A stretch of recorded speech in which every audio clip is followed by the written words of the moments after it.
Pour en parler, Emeline Ndongué est avec nous. Bonsoir. Bonsoir. Ancienne internationale de basketball. Vous êtes l'ambassadrice éducation pour ces JO 2024 à Paris. Et vous représentez donc ce projet Génération 2024 avec d'autres athlètes, notamment la Guyanaise Malia Metela. Il s'agit d'inciter les établissements à proposer plus de sport pour prétendre à un label sur 3 ans. Expliquez-nous en quoi ça consiste exactement. L'idée, en fait, elle est assez simple, c'est de se dire que les Jeux Olympiques et les Jeux Paralympiques qui auront lieu à Paris en 2024, ils sont là pour effectivement célébrer le sport, mais ils sont aussi et surtout là pour laisser un héritage fort. C'est-à-dire comment est-ce qu'on les utilise, ces Jeux-là, pour avoir de l'engouement autour du sport, comment est-ce qu'on les utilise pour qu'on apprenne à travers les valeurs du sport.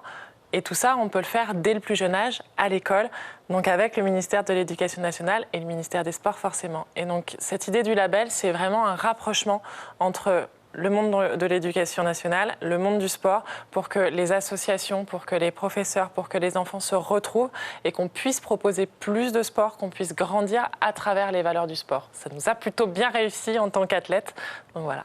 Le tout sera piloté par un comité territorial sous l'égide de l'académie, en tout cas pour chaque académie, qui lancera un appel à candidature. Mais quel sera l'intérêt, le bénéfice finalement pour ces établissements? Le bénéfice, il est pour les élèves d'abord, premièrement. C'est-à-dire qu'on ne va pas faire de raccourci en disant si on fait plus de sport, on sera meilleur à l'école.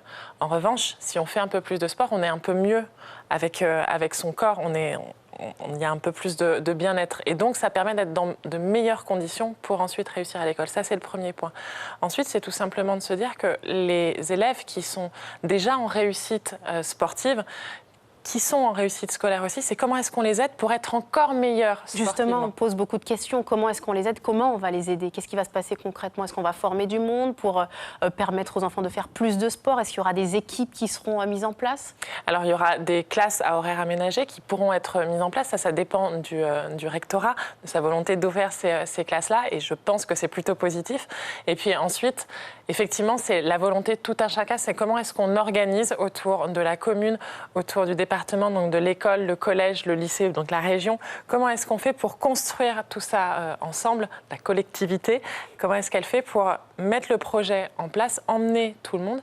Et finalement, il y a tout à construire à ce stade. Alors, il y a effectivement des choses à construire, mais il y a surtout des choses qui sont déjà en place. C'est-à-dire que les classes qui sont en horaires aménagés, les sports études, les sportifs de niveau, il y en a ici. Il y a déjà des lycées, des collèges qui pratiquent ça. Donc ça, c'est les valoriser d'abord, premièrement, et ensuite inciter les autres à aller dans le même sens et inscrire le sport dans le projet éducatif. Cesser de séparer la culture du sport ou la réussite à l'école de la réussite sportive, on peut faire les deux. Mais quand même, quand on entend parler d'un projet Génération 2024 qui associe les écoles aux Jeux Olympiques, on s'attend peut-être aussi à ce qu'il y ait des voyages pour permettre aux jeunes d'assister à certains événements des Jeux Olympiques. Est-ce qu'il est aussi question de ça finalement? On est en train de construire tout ça, on est à 5 ans des Jeux, donc petit à petit, le fait qu'on soit là, c'est aussi un signe qui est très fort, c'est-à-dire que c'est pas parisien. C'est pas juste l'Hexagone, c'est pour tout le monde réellement. C'est pas simplement la métropole. On a envie que tout le monde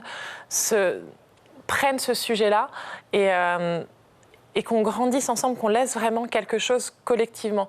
Donc les choses sont en train de se mettre en place. Et oui, il y aura peut-être des voyages qui vont pouvoir se faire. Ce qui est certain, c'est qu'on a vraiment envie de le construire pour tout le monde, pour tous les territoires. Et le voyage, en tout cas en Guyane, se poursuit jusqu'à demain déjà à Saint-Georges. Oui, j'ai hâte. Merci. Merci beaucoup, Emeline Ndongué, d'avoir... Suivez l'info sur Guyane la Première, télé, radio et Internet.